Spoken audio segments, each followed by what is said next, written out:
Hello guys, welcome back to my channel home style Bengali cooking. तो आज के बानाबो आमार पसंदेर एक रेसिपि रुई माछेर पातुरी। रुई माछेर पातुरी बानानोर जोन्नो आमी एखाने निये नियेछि एकटी रुई माछके, आर आमी एखाने निये नियेछि एकटी माझारि साइजेर कला पाताके। कला पाताटा एबार केटे नेওয়ার पाला। आमी कला पातार माझेर शीटटाके केटे निये कला पाताटाके छोटो छोटो करे टुकरो करे निচ্ছি एकटी छुरिर साहाज्ये।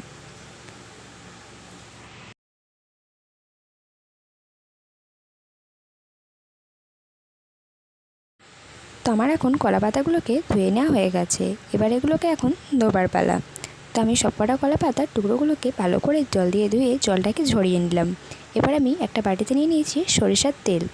সরিষার তেলটা কলা পাতাগুলোর দু সাইডে ভালোভাবে নিতে হবে। এরপর কলা পাতাগুলোকে ভালো করে মাখিয়ে নেওয়া হয়ে গেলে কলা পাতাগুলো আমি আগুনের মধ্যে দিয়ে হালকা করে করে পুড়িয়ে নেব। তাতে করে পাতুরি করার সময় কোনো प्रॉब्लम হবে না পাতাগুলো মুড়তে।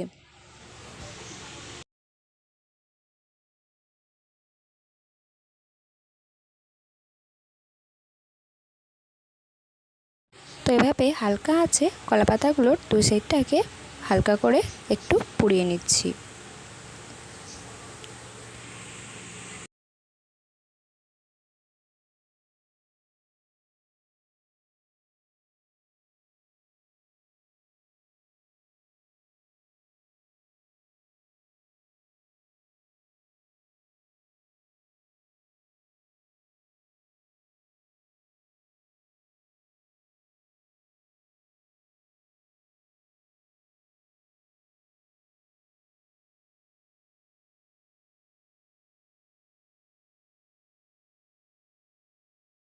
সবকটা কলা পাতাকে পুড়িয়ে নেওয়া হয়ে গেছে।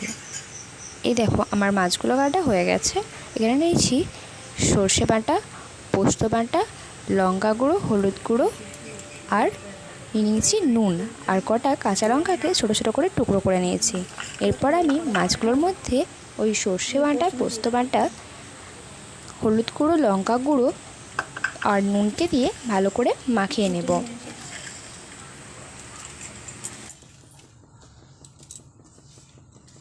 একটু বেশি দিয়ে তাহলে রঙটা ভালো আসবে।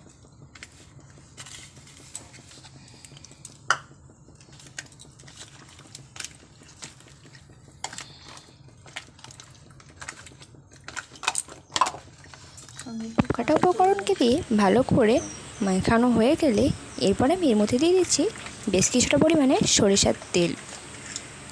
তাতে এর মাছটা হয়ে গেলে এর মধ্যে থেকে একটা খুব সুন্দর সেন্ট বেরিয়ে আসবে। তো সরষের তেলটা আমি দিয়ে দিয়ে মাখিয়ে নিলাম। এরপর আমি এর মধ্যে নিচ্ছি কলা পাতা আর কলা পাতার মধ্যে দিয়ে দিচ্ছি এক পিস মাছটা দেওয়ার পর একটু গ্রেভিটাকে ওপরে দিয়ে দিলাম। দিয়ে দেওয়ার পরে আমি এর মধ্যে দিয়ে দিচ্ছি একটা ছেঁড়া কাঁচা লঙ্কাকে আর এর উপর থেকে ঢেলে দিচ্ছি কিছুটা পরিমাণের সরিষার তেল। সরিষার তেল দিয়ে দেওয়ার পরে আমি এবার কলা পাতাটাকে দু সাইডটা মুড়ে নিলাম। তারপরে আরও দু সাইডকে একটু মুড়ে নিচ্ছি। তো আমার এখন চার সাইডটা ভালোভাবে মুড়ে নেওয়া হয়ে গেল। একটা ছোট্ট কলা পাতার কি সুন্দর একটা পেটো তৈরি হয়ে গেল। এরপর আমি এটাকে একটা সুতো দিয়ে ভালোভাবে বেঁধে নিয়েছি। দাঁড়াও তোমাদের আর একবার দেখা এটা। তো আমি আবারও নিয়ে নিয়েছি একটি কলা পাতা, এর মধ্যে নিয়ে নিয়েছি দু টুকরো মাছকে। তোমরা চাইলে একটি বড় কলা পাতার টুকরোর মধ্যে সমস্ত মাছগুলোকে দিয়েও পাতাটা মুড়িয়ে করতে পারো। তবে আমি এটার মধ্যে একটা বা দুটো মাছ দিয়ে করতে বেশ ভালো লাগে। তো আমি এখানে সেরকমই করে নিচ্ছি। তো আমি একটা কলা পাতার টুকরোর মধ্যে দিয়ে নিয়েছি দুটো টুকরো মাছকে, তার মধ্যে দিয়ে দিয়েছি দুটো চেরা কাঁচা লঙ্কা আর একটু সরিষার তেল উপর থেকে দিয়ে কলা পাতাটা আমি ভালোভাবে চার সাইডকে ভাঁজ করে নিলাম। এরপর আরও একটা ছোটো পাড়া কলা পাতার মধ্যে দিয়ে দিলাম।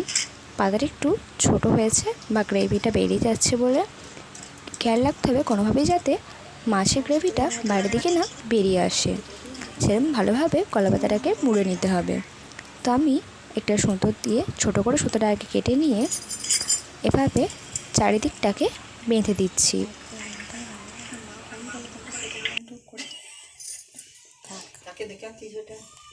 ওটা দুনিয়ার লোক দেখবে আমার রান্নাটা।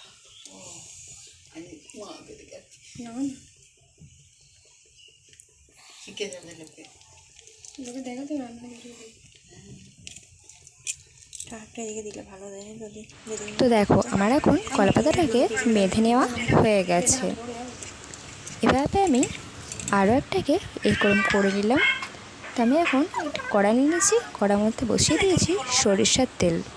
সামান্য পরিমাণে সরিষার তেল দিয়েছি। এবার তেলটা একটু গরম হয়ে আসার পালা। তেলটা গরম হয়ে এসেছে, এর মধ্যে আমি দিয়ে দিচ্ছি একে একে করে নেওয়া পাতুরিগুলো। আমি এর মধ্যে দিয়ে দিচ্ছি দুটো পাতুরিকে, দিয়ে ভালোভাবে খুঁটি দিয়ে তেলের মধ্যে আমি এগুলোকে বসিয়ে দিলাম। এরপর আমি প্রত্যেকে দিয়ে দিচ্ছি একটা থালাকে চাপা। তো এটা হতে সময় লাগবে 30 মিনিট। আমি এখানে 15 মিনিট পর এটাকে উল্টে দিচ্ছি। পরে আমি আর একটাকে এর মধ্যে অ্যাড করে দিয়েছিলাম। তো আমি 15 মিনিট পর এটাকে একবার করে উল্টে দিচ্ছি। উল্টে দিয়ে আবারও থালা চাপা দিয়ে রেস্ট রেখে দেবো 30 মিনিটের জন্য। এটা হতে সময় লাগবে আধা ঘন্টা। নিচে আঁচে দিয়ে এটাকে ভাজতে হবে। তো আধা ঘন্টা পর আমার পাতুরি রেডি হয়ে গেল। এরপর আমি এটা নামিয়ে নিচ্ছি। আমি এটাকে নিয়ে নিয়েছি আমার একটা প্লেটের মধ্যে। দেখুন এটাকে আমি এখন দেখে নেওয়ার পালা পাতুরিটা কেমন হয়েছে। আমি কিন্তু এটা ফার্স্ট টাইম ট্রাই করছি, জানি না কেমন হয়েছে। তবে নিয়ে নিয়েছি এটা প্লেটের মধ্যে। আমি এখন ওই সুতোটাকে খুলে দিলাম। আর তোমরাই দেখো পাতুরিটা কেমন হয়েছে।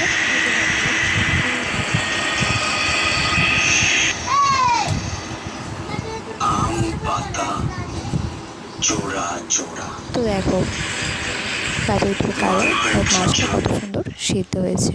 তো আমার তো খেতে বেশ লেগেছে। তোমরাই বলো তোমাদের কেমন দেখতে লাগলো।